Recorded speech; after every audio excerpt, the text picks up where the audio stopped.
Breaking news చూస్తున్నారు. Kuwait ఎయిర్పోర్టుపై Iran భీకర దాడికి పాల్పడింది. కువైట్ ఎయిర్పోర్టులోని ఫ్యూయల్ ట్యాంకులపై డ్రోన్ అటాక్ చేసింది ఇరాన్. ఈ క్రమంలో ముడి చమురు లీకేజ్తో భారీగా మంటలు ఎగసిపడుతున్నాయి. ఇక్కడ మంటలను అదుపు చేసేందుకు తీవ్రంగా శ్రమిస్తోంది అక్కడి రక్షణ శాఖ. ఇన్ఫాక్ట్ ఎమర్జెన్సీ టీమ్ బ్రాసిన్ అనే డ్రోన్తో కువైట్ ఎయిర్పోర్టుపై ఇరాన్ అటాక్కి పాల్పడింది. కువైట్ ఎయిర్పోర్టు మూసివేతతో పెను ప్రమాదం తప్పింది. సరిగ్గా వారం కిందట కూడా కువైట్ ఎయిర్పోర్టుపై ఇరాన్ దాడికి పాల్పడింది. ఇరాన్ దాడుల నేపథ్యంలో ఫిబ్రవరి 28 నుంచి కువైట్ ఎయిర్పోర్ట్ను మూసేశారు అక్కడ అధికారులు. దాంతోపాటు కొన్ని కీలకమైన సెంటర్స్లో మరింత భద్రతను పెంచారు. ఏ క్షణానైనా దాడి జరగచ్చు అని చెప్పి అనుమానిత ప్రాంతాల దగ్గర ప్రజలను సురక్షిత ప్రాంతాలకు తరలించే ప్రయత్నం జరిగింది. అక్కడ అలర్ట్స్ని ఇస్తున్న పరిస్థితి కూడా మీరు చూడొచ్చు. భారీ సంఖ్యలో అక్కడికి అగ్నిమాపక శకటాలు అక్కడికి చేరుకుని మంటని అదుపులోకి తీసుకొచ్చే ప్రయత్నం జరుగుతున్నాయి. ఎమర్జెన్సీ టీం అక్కడికి చేరుకుంది. ఫైర్ ఫైటర్స్ అక్కడికి చేరుకుని మంటని అదుపులోకి తీసుకొచ్చే ప్రయత్నం జరుగుతోంది. ఆ విజువల్స్ మీరు చూడొచ్చు.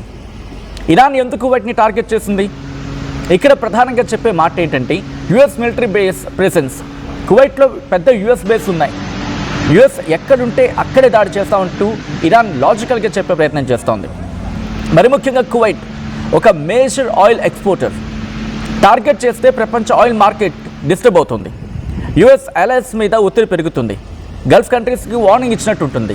సౌదీ, యూఏఈ, కువైట్ ఈ మూడు కూడా యుఎస్ అలైస్ అంటే మిత్ర దేశాలు. మీరు యుఎస్కి సపోర్ట్ చేస్తే మీరు కూడా టార్గెట్లో ఉంటారని చెప్పడం.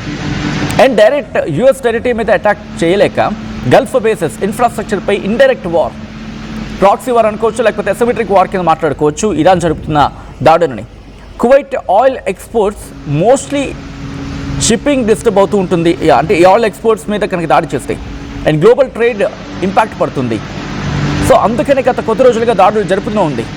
కువైట్కి చెందిన ఆయిల్ ట్యాంకర్ అల్ సల్మీపై దగ్గర డ్రోన్ దాడికి దిగింది దుబాయ్ దగ్గర.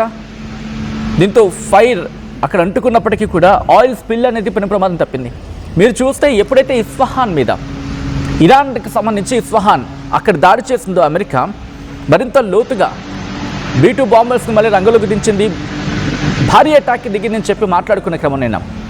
సో అటువంటి ఘటన జరిగిన తర్వాత నిన్న దుబాయ్ మీద దాడికి పాల్పడింది ఇరాన్. అండ్ ఈ రోజు కూడా ఇంకా ఆ దాడిని కొనసాగిస్తూ ఉంది. ఎక్కడ కూడా తగ్గటం లేదు. మరి ముఖ్యంగా యుద్ధం సుదీర్ఘంగా కొనసాగుతుండడంపై అమెరికా ఇప్పటికీ ఒక నిర్ణయం తీసుకోబోతోందా అనే మాటకు సంబంధించి మాట్లాడుకునే క్రమంలో ఒకసారి డీటెయిల్గా మాట్లాడుకుందాం. ఈ మధ్య జరిగిన అటాక్స్ గురించి, తర్వాత ఆ డెప్త్ ఆఫ్ ద సబ్జెక్ట్కి వెళ్ళే ప్రయత్నం చేద్దాం. ముందుగా నిన్న కావచ్చు మొన్న కావచ్చు కువైట్లో జరిగిన ఆయిల్ ట్యాంకర్ గురించి మాట్లాడుకుంటారు. ఆ ప్రమాదం అంతకన్నా ముందు క్రిటికల్ ఇన్ఫ్రాస్ట్రక్చర్ మీద అటాక్ జరిగింది. పవర్ అలాగే డీసాలినేషన్ ప్లాంట్ని టార్గెట్ చేసుకుంది. దీంట్లో ఒక భారతీయుడు కూడా మరణించారు. ఇది చాలా కీలకం, ఎందుకంటే నీటికి అలాగే విద్యుత్ సరఫరా మీద డైరెక్ట్ ఇంపాక్ట్ ఉంటుంది. ఒక భారతీయుడు మరణించిన క్రమం గురించి ఆందోళన చెందుతున్న క్రమం పరిస్థితి కూడా. అయితే ఆ క్రిటికల్ ఇన్ఫ్రాస్ట్రక్చర్ మీద దాడి, మరి ముఖ్యంగా డీసాలినేషన్ ప్లాంట్ని టార్గెట్ చేసింది ఇరాన్. మొదటి నుంచి చెప్పుకొచ్చింది అదే, మీరు కనుక మమ్మల్ని టార్గెట్ చేస్తే మేము కూడా మిమ్మల్ని టార్గెట్ చేస్తాం, మీరు విడిచిపెట్టి వెళ్ళిపోండి, లేకపోతే దాడి ఇంకా గట్టిగా ఉంటుంది అని అర్థం వచ్చేలా చెప్పుకొచ్చింది ఇరాన్ ఇటు గల్ఫ్ దేశాలకు. ఈ నేపథ్యంలోనే ఎనర్జీని టార్గెట్ చేసుకుంటోంది. కువైట్ రిఫైనరీపై దాడి జరిగింది. ఇది ఎనర్జీ వార్లో కీలక మరపు అని చెప్పి మాట్లాడుకుంటున్న క్రమం. ఇక మార్చి 6 నుంచి 7 తారీఖులో ఒక వేవ్ ఆఫ్ అటాక్స్ అయితే ఏకంగా 14 బలిస్టిక్ మిజైల్స్ని ప్రయోగించింది. 20కి పైగా డ్రోన్లను ఇంటర్సెప్ట్ చేయడం జరిగింది. అంటే 20కి పైగా డ్రోన్స్ని ఇంటర్సెప్ట్ చేశామని చెప్పి ఇటు కువైట్ చెప్పుకొచ్చింది. కువైట్లో ఎక్స్ప్లోజివ్ డిస్పోజల్స్ ఆపరేషన్స్ భారీగా జరిగాయనేది వినిపించమాట. అంతకన్నా ముందు కువైట్ ఎయిర్ డిఫెన్స్ ఏకంగా 3 US F-15 ఫైటర్ జెట్స్ని డౌన్ చేసింది. అది కైటెక్ ఎయిర్ స్పేస్ అంటూ ఉంటారు దాన్ని. అంటే Iran missiles plus US jets mix అయిపోవడంతో అవి కన్ఫ్యూజ్ అయ్యి చెప్పి US F-15 ఫైటర్ జెట్స్ని పేల్చేసని చెప్పి ఇటు అమెరికా కూడా ధృవీకరించింది ఆ టైంలో. అంటే అర్థం చేసుకోవచ్చు ఏ స్థాయిలో అక్కడ దాడులు జరుగుతున్నాయనేది. అండ్ ఇప్పుడు లేటెస్ట్ అటాక్ గురించి మాట్లాడుకునే ప్రయత్నం చేసినప్పుడు ఈరోజు జరిగిన లేటెస్ట్ అటాక్ ఒకసారిగా షాక్ అవుతున్న క్రమం. ఇన్ఫ్యాక్ట్ ఖతార్ కావచ్చు, కువైట్ కావచ్చు, ఇవన్నీ కూడా. కువైట్ సివిల్ ఏవియేషన్ అథారిటీ ఏం చెప్తుందంటే కువైట్ ఇంటర్నేషనల్ ఎయిర్పోర్ట్ టార్గెట్ అయింది, డ్రోన్ అటాక్ జరిగింది. ఫ్యూయల్ స్టోరేజ్ ట్యాంక్స్ని టార్గెట్ చేయడం జరిగింది. వెంటనే మంటలు అంటుకున్నాయి.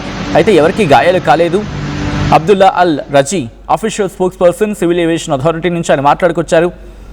ఇరాన్ టార్గెట్ చేసిన ఈ ఘటనను బ్లెటెంట్ అసాల్ట్ అంటూ కూడా చెప్పుకొచ్చింది అథారిటీ.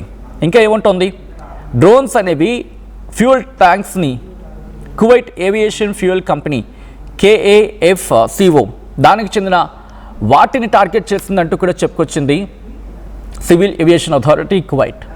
అసలు బ్యాక్ టు బ్యాక్ అక్కడ దాడులు జరుగుతూనే ఉన్నాయి. అండ్ ఎయిర్పోర్ట్ని టార్గెట్ చేయడం వెనకాల కారణం ఏమై ఉండొచ్చు? ప్రధాన కారణం ఒకటే, ఈ ఎయిర్పోర్ట్స్ దుబాయ్ కావచ్చు, లేకపోతే సౌదీ అరేబియా, ఖతర్, కువైట్ ఇవన్నీ ఎయిర్ బేసెస్ని, అంటే వాళ్ళ ఎయిర్పోర్ట్స్ని ఎయిర్ బేసెస్గా వాడుకునే ప్రయత్నం చేస్తుంది అమెరికా అనేది ఇరాన్ ప్రధానమైన ఆరోపణ. ఇప్పుడు ఎయిర్పోర్ట్ని కనుక టార్గెట్ చేయకపోతే రేపు ఉదయం అవి ఎయిర్ బేసెస్గా మారే అవకాశం ఉంటుంది. యుద్ధం మరింత తీవ్రతరమైతే ఈ ఎయిర్పోర్ట్ని ఎయిర్ బేసెస్గా వాడితే అండ్ మిలిటరీ బేసెస్ని ఇప్పటికీ టార్గెట్ చేశాం కాబట్టి అక్కడ అవి మళ్ళీ అంతగా ఉపయోగంలోకి వచ్చే అవకాశం ఉండదు. అండ్ ఇప్పుడు ఎయిర్పోర్ట్స్ని వీళ్ళు ఎయిర్ బేసెస్గా వాడుకునే ప్రయత్నం చేస్తే కనుక ప్రమాదం మరింత పెరిగే అవకాశం ఉంటుంది మనకి. కాబట్టి ఇటువైపు వెళ్ళే అవకాశం ఉందనేది అంతర్జాతీయ విశ్లేషకులు, అంతర్జాతీయ పరిణామం జియో పాలిటిక్స్ని అనలైజ్ చేసేవాళ్ళు చెప్తున్నమాట. కాబట్టి ఎయిర్పోర్ట్స్ని టార్గెట్ చేయడం వెనకాల కారణం అది కూడా అయి ఉండొచ్చు. ఈ క్రమంలోని గత కొద్ది రోజులుగా దాడులు చేస్తూనే ఉంది. ఇటు బహ్రెయిన్ నుంచి Qatar, Kuwait, Saudi Arabia, Oman ఈ ప్రాంతాల మీద టార్గెట్ చేస్తూనే ఉంది. అండ్ ఇక్కడ కూడా యుఎస్ ప్రెజెన్స్ చాలా గట్టిగానే కనిపిస్తుంది, మిలిటరీ ప్రెజెన్స్. సో ఇప్పుడు డ్రోన్ అటాక్ జరగడం, భారీగా మంటలు అంటుకోవడం, ఆ మంటను అదుపులో తీసుకొచ్చేందుకు ఎమర్జెన్సీ టీమ్స్ అక్కడికి రష్ అవ్వడం, అంటే ఎమర్జెన్సీ టీమ్స్ అక్కడికి చేరుకున్నాయి, సిచ్యువేషన్ అదుపులో తీసుకొచ్చే ప్రయత్నం చేస్తున్నాయి.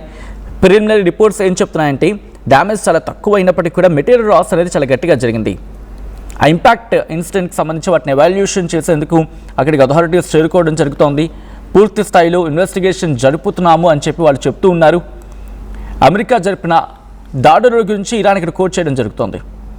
అండ్ ఫస్ట్లీ మనం మాట్లాడుకుంటే ఎప్పుడైతే 28వ తారీఖున ఫిబ్రవరి 28న యుద్ధం ప్రారంభమైందో ఇరాన్ రిటాలియేషన్ కువైట్లోని అలీ అల్ సైలం ఎయిర్ బేస్ని, యుఎస్ బేస్ని టార్గెట్ చేసుకుంది. మిసైల్స్లో డ్రోన్స్తో విరుచుకుపడింది. కువైట్ ఎయిర్పోర్ట్ దగ్గరే ఎక్స్ప్లోషన్స్ జరిగాయి. దాదాపు 90కి పైగా మిసైల్స్ను ప్రయోగించింది, వందలాది డ్రోన్స్ను ప్రయోగించింది. అయితే ఇక్కడ కువైట్ ఏం చెప్పుకొచ్చింది, చాలా వరకు ఇంటర్సెప్ట్ అయ్యాయి. అయితే కొంతమందికి మాత్రం గాయాలు అవ్వడం జరిగింది. దాదాపు 32 మందికి సివిలియన్స్కి గాయాలు అయ్యాయని చెప్పి కువైట్ చెప్పుకొచ్చినమాట. అండ్ ఆ తర్వాత మార్చి 1 నుంచి 3వ తారీఖు మధ్యలో కూడా దాడులు జరిగాయి. కువైట్ ఎయిర్ డిఫెన్స్ సిస్టమ్ అక్కడ మిసైల్స్ని, డ్రోన్స్ని షాట్ డౌన్ చేసిందని చెప్పుకొచ్చింది.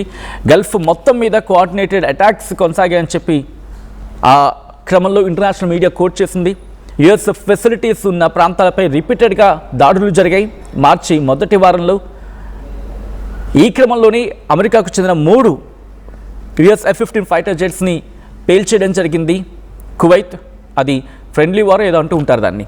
సో దాని గురించి మాట్లాడుకునే సందర్భం ఈరోజు కువైట్ని టార్గెట్ చేయడం వెనకాల కారణం ఏమై ఉంటుంది? ఒకటే చెప్తోంది ఫస్ట్ నుంచి, వీళ్ళంతా కూడా ఒకటే మాట మీద ఉన్నారు. యుఎస్ మిలిటరీ బేసెస్ని అక్కడి నుంచి తరలించడం లేదు, ఇంకా మా మీద దాడి చేసేందుకు యుఎస్కు అనుకూలంగా మారుతున్నారు. కాబట్టి వీళ్ళు ఇక్కడి నుంచి వెళ్ళేలా ఖతర్ కావచ్చు, కువైట్ కావచ్చు, గల్ఫ్ కంట్రీస్ వీళ్ళు ఫోకస్ చేయాలి, వీళ్ళని పంపించేయాలి. అండ్ ఇప్పటికైతే మాత్రం ఈ దాడులు ఆగేలా కనిపించడం లేదు. కువైట్ ఇంటర్నేషనల్ ఎయిర్పోర్ట్, ఒకసారి దాని గురించి మాట్లాడుకునే ప్రయత్నం చేద్దాం. సో కువైట్ ఇంటర్నేషనల్ ఎయిర్పోర్ట్ ఎందుకంత కీలకం కువైట్కి అనేది? కువైట్ ఇంటర్నేషనల్ ఎయిర్పోర్ట్ ఎందుకు అంత కీలకం అనేది మరి కాసేపట్లో మాట్లాడుకునే ప్రయత్నం చేద్దాం. ఎందుకంటే ఇది వాళ్లకు సంబంధించింది అయినప్పటికీ కూడా వాళ్లకు, అంటే కువైట్ విషయం గురించి మాట్లాడుకున్నా అక్కడ ప్రజలకి ఎంత ఉపయోగకరమని మాట్లాడుకునే అంశం గురించి కన్నా అమెరికాకి ఇప్పటికంత కీలకం. ఎందుకు కీలకం? ఏ క్షణాన్నైనా ఒకవేళ దాడులు చేయాల్సి వస్తే ఇది వాళ్ళకు ఉపయోగపడుతుంది. అమెరికాకు చాలా కీలకంగా మారే అవకాశం, ఎందుకంటే దగ్గరగా ఉంటుంది. మ్యాప్లో చూపించే ప్రయత్నం చేస్తాను, మ్యాప్లో చూసే ప్రయత్నం చేయండి ఒకసారి ఇఫ్ యూ హ్యావ్ మ్యాప్స్. ఎందుకంటే కువైట్ వాళ్ళకి చాలా దగ్గరగా ఉంటుంది ఇరాన్కి. మహా అయితే అంటే మీకు కంపేర్ చేసుకున్నప్పుడు దుబాయ్ తర్వాత అంత క్లోజ్గా ఉండేది ఇరాన్కి కువైట్ మాత్రమే. దుబాయ్ తర్వాత ఖతర్ కూడా కొంచెం లోపలికి ఉంటుంది, అండ్ బహ్రెయిన్ కూడా కొంచెం లోపల ఉంటుంది. ఆ తర్వాత కువైట్ మాత్రమే కాస్త దగ్గరగా ఉంటుంది. కాబట్టి ఇది చాలా కీలకం. గల్ఫ్ ప్రాంతం ద్వారా ప్రపంచంలో ఎల్ఎన్జీ గురించి మాట్లాడుకున్న సందర్భంలో కూడా దీని గురించి మాట్లాడుకుంటూ ఉంటారు. సో అంతటి కీలకమైన ప్రెజెన్స్ ఉంది. సో భౌగోళికంగా చూసుకున్న కువైట్ పర్షియన్ గల్ఫ్లో ఉంది. ఇరాన్కు చాలా దగ్గరగా, దాదాపు 300 నుంచి 400 కిలోమీటర్ల దగ్గరలో ఉంటుంది. మిడిల్ ఈస్ట్, యూరోప్, ఏషియా మధ్య ట్రాన్సిట్ హబ్గా ఉంటుంది. యుద్ధం సమయంలో ఫార్వర్డ్ లాజిస్టిక్ బేస్గా ఉపయోగపడుతుంది. అండ్ అమెరికా సైనిక అవసరాలకి ఇది కీలకం. కువైట్లో యుఎస్ ప్రెసెన్స్ ఉంది, చాలా పెద్దది. అది ట్రూప్ మూవ్మెంట్ అంటే సైనికుల రవాణా, వెపన్స్ కావచ్చు, సప్లైస్, ట్రాన్స్పోర్ట్ గురించి మాట్లాడుకుంటారు. ఎమర్జెన్సీ వాక్యువేషన్ గురించి మాట్లాడుకుంటారు. మీకు గుర్తుంటే ఇరాక్ సిరియా ఆపరేషన్కి ఇది ప్రైమరీ ఎయిర్ బ్రిడ్జ్గా మారిందంటే అర్థం చేసుకోవచ్చు, ఇరాక్ సిరియా ఆపరేషన్కి. అందుకే ఇప్పుడు దీన్ని టార్గెట్ చేసుకునే ప్రయత్నం చేస్తోంది. కువైట్ ఎకానమీ పూర్తిగా ఆయిల్ మీద ఆధారపడింది. ఈ ఎయిర్పోర్ట్ ద్వారా ఇంజనీర్స్, వర్కర్స్ మూవ్మెంట్ ఉంటుంది. ఆయిల్ ఇండస్ట్రీ, లాజిస్టిక్స్కి ఇది కీలకం. ఒకవేళ ఇది దెబ్బతింటే కనుక ఆయిల్ ప్రొడక్షన్ ఇండైరెక్ట్గా ఇంపాక్ట్ పడినట్టే, గ్లోబల్ సప్లై చైన్కి విఘాతం కలిగినట్టు. రోజుకు వేలాది international passengers Asia, Europe connect అవుతూ ఉంటారు. సో వీళ్ళ మీద ప్రభావం చూపించే అవకాశం ఉంటుంది. ఇలా అనేక రకాలుగా ఇంపాక్ట్ ఉంది. దీని గురించి మాట్లాడుకుంటే ఇంకా ఎక్కువగా మాట్లాడుకోవచ్చు. బట్ కన్ఫైన్ అయ్యే ప్రయత్నం చేసినప్పుడు యుఎస్కి అతిపెద్ద దెబ్బ పడే అవకాశం కనిపిస్తోంది. ఎందుకంటే ఏషియాని కనెక్ట్ చేసేది కావచ్చు, లేకపోతే యూరోప్ని కనెక్ట్ చేసే సందర్భంలో కీలకమైన ఎయిర్ బేస్గా మారే అవకాశం ఉంది. కాబట్టి ఈ ఎయిర్పోర్ట్ని ఎయిర్ బేస్గా మార్చుకోక ముందే దాడి చేయాలి. మా మీద దాడులకి ఉపక్రమించే కన్నా ముందు, అమెరికా ఇంకా తీవ్రంగా దిగే కన్నా ముందే మేము దాడులు చేయాలని చెప్పి ఇక్కడ ఇరాన్ సిద్ధమవుతోంది. ఇస్ఫహాన్ మీద దాడి తర్వాత నిన్న దుబాయ్ మీద దాడి జరిగింది. చాలా లోతుగా దాడి చేసే ప్రయత్నం చేసింది. ఆ తర్వాత మాట్లాడుకునే క్రమంలో కువైట్ మీద కూడా అదే ప్రభావం చూపించింది. సో మీరేమనుకుంటున్నారు? కువైట్ని ఇంకా టార్గెట్ చేసే అవకాశం కనిపిస్తుంది అనుకుంటున్నారా? ఈ కథనం మిమ్మల్ని కాస్త కలవరపరచచ్చు. అయితే మిమ్మల్ని కలవరపడ గురించే మాత్రమే ఉద్దేశం కాదు, కానీ ఇటువంటి కథనాలు చూసినప్పుడు కాస్త కలవరపడే అవకాశం ఉంటుంది. కాబట్టి దీనికి సంబంధించి తగిన జాగ్రత్తలు తీసుకోవాలని ఆర్టీవీ సూచించడం జరుగుతుంది. This is disturbing content, video discussion is highly advised.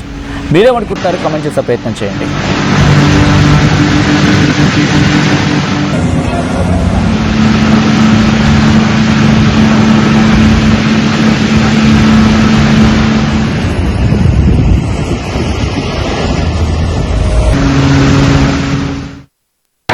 At KLA Global Business School, we help you learn the greatest skill in life, making the right choice.